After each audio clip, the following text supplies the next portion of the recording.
बिस्मिल्लाहिर्रहमानिर्रहीम। अस्सलाम वालेकुम।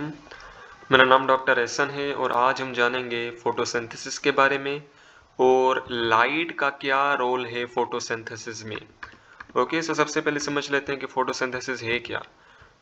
जब भी कार्बन डाइऑक्साइड और वाटर, ठीक है, जब भी कार्बन डाइऑक्साइड और वाटर आपस में मिलते हैं तो ये क्या बनाते हैं, ग्लूकोज। ओके, और ये जो रिएक्शन होता है ना, ये लाइट की मौजूदगी में होता है। ओके, यहाँ पे हमें लाइट भी चाहिए होगी, सनलाइट, और हमें क्लोरोफिल भी चाहिए होगा। ओके, हमें क्लोरोफिल भी चाहिए होगा and you know that chlorophyll are present in chloroplast. Photosynthesis में क्या होता है कि लाइट की मौजूदगी में और क्लोरोफिल की मौजूदगी में जब भी कार्बन डाइऑक्साइड और वाटर जब भी आपस में मिलते हैं तो ये क्या बनाते हैं, ग्लूकोज बनाते हैं। ओके, और जब दिस इज द फोटोसिंथेसिस। और रेस्पिरेशन में क्या होता है कि ग्लूकोज जो है ना, ये ऑक्सीजन की मौजूदगी में टूटता है। ठीक है, ग्लूकोज ऑक्सीजन की मौजूदगी में टूटता है और हमें काफी सारी एटीपी मिलती है।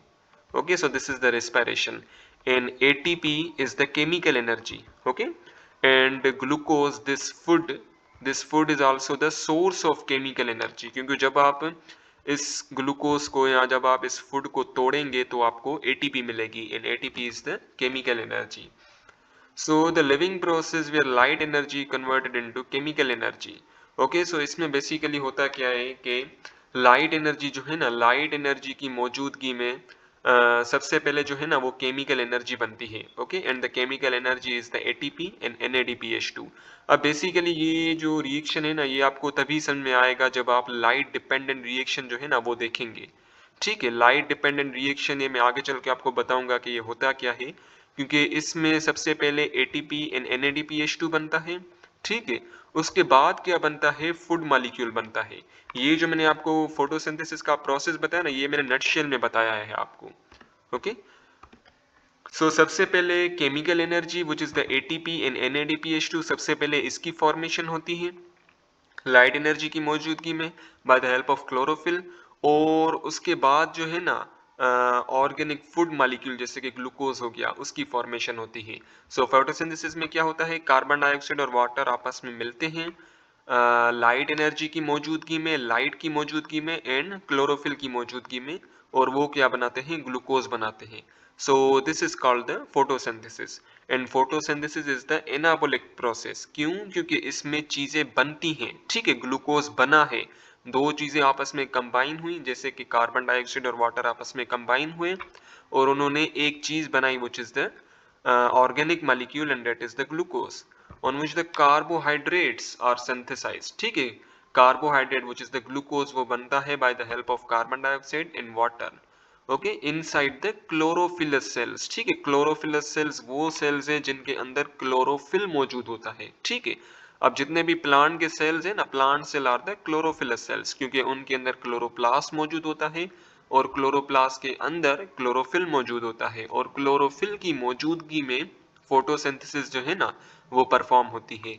Okay, so once again, photosynthesis में क्या होता है, कार्बन डाइऑक्साइड और वाटर आपस में मिलते हैं, कंबाइन होते हैं और वो ग्लूकोज बनाते हैं। ठीक है, लाइट की मौजूदगी में और क्लोरोफिल की मौजूदगी में।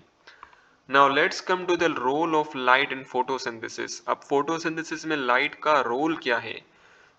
Light is a form of energy. ठीक है ना, लाइट जो है ना ये एक एनर्जी की फॉर्म है और ये आपने फिजिक्स में पढ़ा होगा कि इसके पास ड्यूअल नेचर होती है। ठीक है, यानी कि लाइट जो है ना एज अ वेव की तरह भी बिहेव करता है।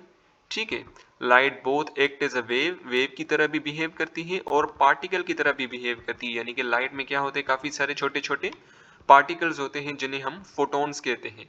Okay, and a particle nature it is composed of packets of energy. Okay, so photons are the packets of energy, ये पैकेट्स हैं जिनमें एनर्जी भरी हुई होती है। फोटॉन्स को बेसिकली हम क्वांटा भी कहते हैं। ठीक है, फोटॉन्स कह लें या क्वांटा कह लें, बात एक ही है। And plants are capable of using only a very small portion of visible light that falls on the leaf. अब बेसिकली होता क्या है कि हमें पता है कि लीव्स के अंदर जो है ना वो फोटोसिंथेसिस का प्रोसेस जो परफॉर्म होता है। ठीक है, क्योंकि लीव्स के अंदर जो सेल्स होते हैं उनके पास क्लोरोफिल मौजूद होता है। ठीक है, और क्लोरोफिल की मौजूदगी में ग्लूकोज की सिंथेसिस होती है। अब बेसिकली बात ये है कि इस लीव पे जितनी भी लाइट गिर रही है ना, लाइट यहाँ पे पड़ रही है, तो बहुत ही कम लाइट हमें चाहिए होती है फोटोसिंथेसिस के लिए। ठीक है, so plants are capable of using only a very small portion of visible light. ठीक है, बहुत ही कम लाइट चाहिए होती है प्लांट्स को, ताकि वो जो है वो बेसिकली ग्लूकोज की फॉर्मेशन कर सकें। Okay, falls on the leave absorb by the pigment complex. अब बेसिकली प्लांट्स के अंदर पिगमेंट कॉम्प्लेक्स होते हैं, यानी कि मुख्तलिफ किस्म के कलर्स होते हैं जो कि मुख्तलिफ लाइट को एब्जॉर्ब करते हैं। ठीक है, पिगमेंट जैसे कि क्लोरोफिल हो गया। ठीक है, फिर क्लोरोफिल जो है ना उसकी फर्दर दो टाइप्स होती हैं, chlorophyll A and chlorophyll B.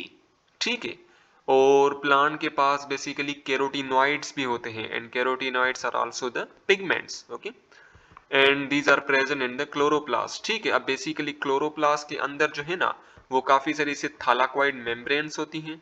ठीक है, और इन थालाक्वाइड मेम्ब्रेन्स पे यहाँ पे चिपके हुए होते हैं, क्लोरोफिल भी मौजूद होता है, क्लोरोफिल ए भी होता है, क्लोरोफिल बी भी होता है, और कैरोटीनॉइड्स भी यहाँ पे मौजूद होते हैं। ठीक है, और ये मुख्तलिफ लाइट्स को जो है ना वो बेसिकली एब्जॉर्ब करते हैं। ठीक है, अब ये चीज भी आप समझ लें कि अब देखिए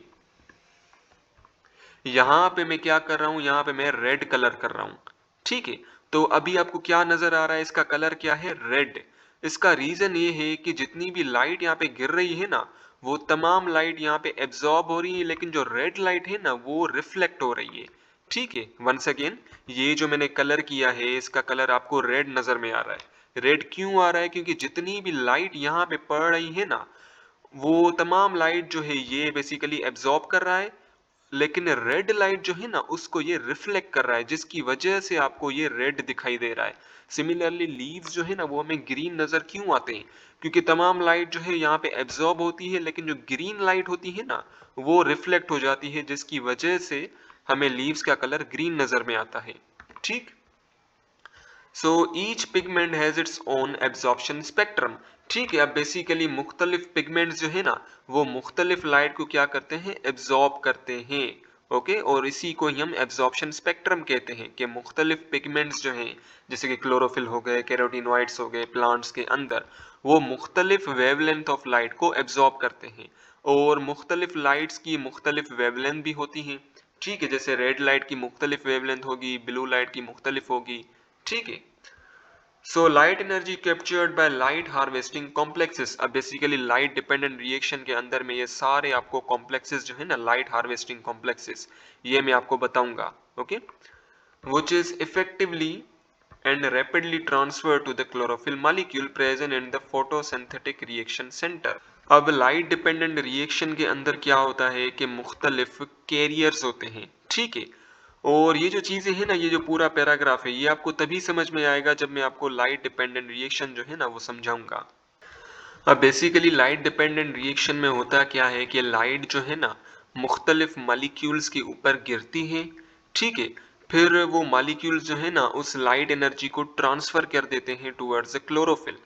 ठीक है, उस लाइट एनर्जी को बेसिकली क्लोरोफिल की तरफ क्या कर देते हैं, ट्रांसफर कर देते हैं, और उसके बाद क्या होता है कि एटीपी की फॉर्मेशन होती है। ठीक है, फिर अल्टीमेटली हमारे पास ग्लूकोज की फॉर्मेशन हो जाती है। Each pigment has its own absorption spectrum. ठीक है, अब जो मुख्तलिफ पिगमेंट्स होते हैं जैसे कि क्लोरोफिल ए हो गया, बी हो गया, या कैरोटीनॉइड्स हो गए, उनके मुख्तलिफ एब्जॉर्प्शन स्पेक्ट्रम होते हैं, यानी कि वो मुख्तलिफ लाइट को क्या करते हैं, एब्जॉर्ब करते हैं। Absorption spectrum for chlorophyll indicate that the absorption is maximum is blue and red part of the spectrum. अब बेसिकली जो क्लोरोफिल मॉलिक्यूल होते हैं ना वो ग्रीन कलर को तो रिफ्लेक्ट करते हैं। ठीक है, क्योंकि क्लोरोफिल का कलर जो है वो बेसिकली ग्रीन होता है। ठीक है, वो ग्रीन लाइट को तो रिफ्लेक्ट करते हैं, लेकिन बाकी जो लाइट्स होती हैं ना उनको एब्जॉर्ब करते हैं। लेकिन सबसे ज्यादा जो वो एब्जॉर्ब करते हैं ना लाइट को, that is the blue light and the red light. ठीक है, और ब्लू लाइट की जो वेवलेंथ है डेट इज द 430 नैनोमीटर, और रेड लाइट की जो वेवलेंथ है डेट इज द 670 नैनोमीटर। ठीक है, absorption peaks of carotenoids are different from those of chlorophyll. ठीक है, अब बेसिकली कैरोटीनॉइड्स की बात की जाए तो कैरोटीनॉइड्स जो है ना वो मैक्सिमली ब्लू और रेड लाइट को एब्जॉर्ब नहीं करते, क्योंकि वो तो क्लोरोफिल करते हैं, ये कैरोटीनॉइड्स जो है ना, ये फिर मुख्तलिफ लाइट को क्या करते हैं, एब्जॉर्ब करते हैं। ठीक है, यानी कि इसका जो एब्जॉर्प्शन स्पेक्ट्रम जो है, यानी कि ये जिस लाइट को एब्जॉर्ब करता है मैक्सिमली, वो मुख्तलिफ है as compare to those lights which are absorbed by chlorophyll. Okay, differential absorption spectrum by photosynthetic pigment also play an important role in photosynthetic activity. अब बेसिकली जो मुख्तलिफ पिगमेंट्स जो है ना, जैसे कि क्लोरोफिल हो गए, क्लोरोफिल ए हो गए, क्लोरोफिल बी हो गए, कैरोटीनॉइड्स हो गए, और भी मुख्तलिफ किस्म की जो पिगमेंट्स है जो कि प्लांट्स के अंदर पाए जाते हैं, वो मुख्तलिफ लाइट को एब्जॉर्ब करते हैं। ठीक है, ये उनकी अपनी एक कैरेक्टर होता है उनका अपना। ठीक है, कि वो मुख्तलिफ लाइट को एब्जॉर्ब करते हैं, and this is very very essential for the photosynthetic activity.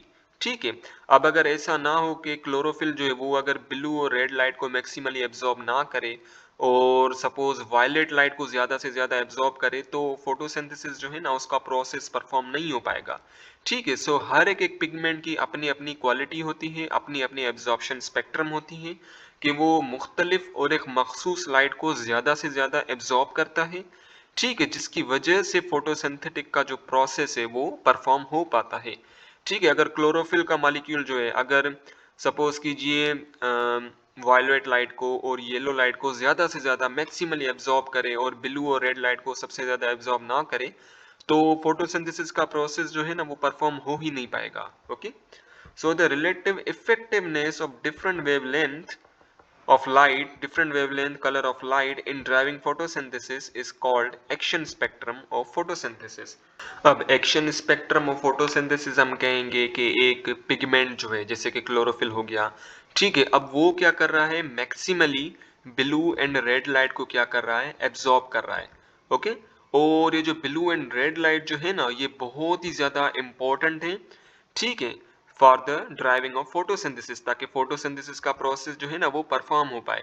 हमें ये भी पता है कि क्लोरोफिल जो है ना वो और भी दूसरी लाइट को क्या करता है, एब्जॉर्ब करता है, लेकिन ग्रीन लाइट को रिफ्लेक्ट करता है।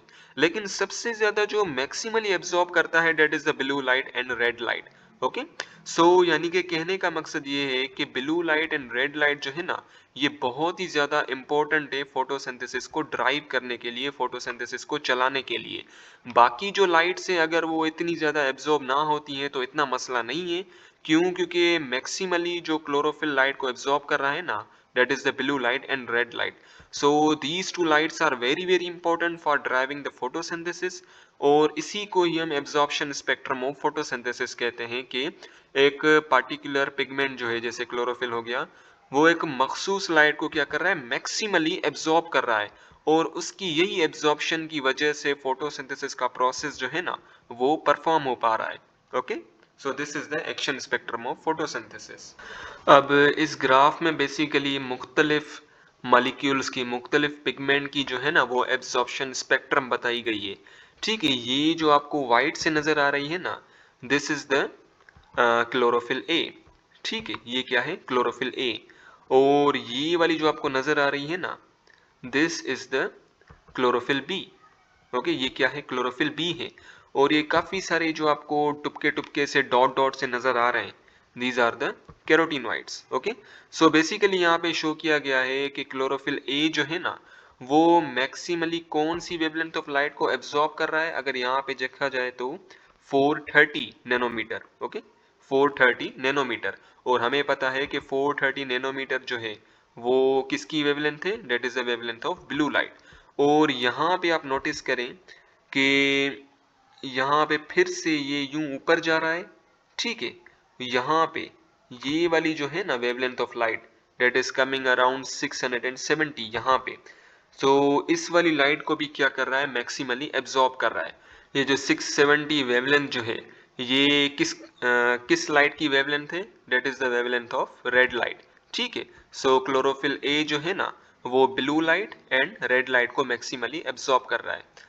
Then we have this chlorophyll B. अगर आप इसको देखें तो ये यहाँ बिल्कुल 450 नैनोमीटर ऑफ लाइट को क्या कर रहा है, एब्जॉर्ब कर रहा है मैक्सिमली। और इसी को ही आप यहाँ पे देखें तो ये यहाँ पे एब्जॉर्ब कर रहा है अराउंड 640 नैनोमीटर ऑफ लाइट को। ठीक है, it is observe from the above graph that the absorption spectrum and action spectrum of chlorophyll are not parallel. यानी कि ये कहा जा रहा है कि अगर मैं क्लोरोफिल की बात करूं, सो क्लोरोफिल जो है ना वो तो मुख्तलिफ लाइट को एब्जॉर्ब कर रहा है, ठीक है ना, बस ग्रीन लाइट को जो है वो रिफ्लेक्ट कर रहा है। So this is the absorption spectrum. लेकिन अगर मैं एक्शन स्पेक्ट्रम की बात करूं तो एक्शन स्पेक्ट्रम हम कहते हैं कि वो मखसूस लाइट जो कि चाहिए ही चाहिए होती है फोटोसिंथेसिस को ड्राइव करने के लिए, फोटोसिंथेसिस को रन करने के लिए। और वो लाइट कौन सी है? That is a red light and blue light. So कहने का मकसद ये है कि एक्शन स्पेक्ट्रम के लिए red light and blue light चाहिए होती है, ठीक है, ये तो चाहिए ही चाहिए होती है एक्शन स्पेक्ट्रम को रन करने के लिए। लेकिन एब्जॉर्प्शन स्पेक्ट्रम की बात की जाए तो क्लोरोफिल जो है red light and blue light के अलावा और दूसरी लाइट को भी एब्जॉर्ब कर रहा है, जैसे कि ऑरेंज लाइट हो गया, ठीक है ना, जैसे वायलेट लाइट हो गया, ठीक है, मुख्तलिफ लाइट को भी एब्जॉर्ब कर रहा है। लेकिन अगर ये रेड एंड ब्लू लाइट को एब्जॉर्ब ना करे, बाकी तमाम लाइट को एब्जॉर्ब करे, तो फोटोसिंथेसिस का प्रोसेस जो है ना वो परफॉर्म हो ही नहीं पाएगा, ठीक है।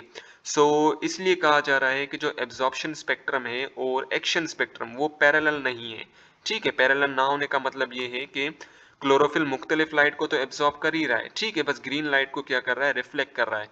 लेकिन एक्शन स्पेक्ट्रम के लिए हमें red light and blue light की सबसे ज्यादा जरूरत है, ठीक है। ये ना होंगी और क्लोरोफिल इन लाइट को छोड़ के बाकी लाइट को एब्जॉर्ब करेगा, सो फोटोसिंथेसिस का प्रोसेस परफॉर्म नहीं हो पाएगा, ठीक है। So red light and blue light are more efficient in photosynthesis, ठीक है, red light and blue light हमें चाहिए ही होती हैं फोटोसिंथेसिस को रन करने के लिए, ओके। और बाकी जो है ना लाइट डिपेंडेंट रिएक्शन में आपको आगे चल के पढ़ाऊंगा, ठीक है, उसके बाद जो है ना ये वाली चीजें जो है ये आपको अच्छे से समझ में आएंगी।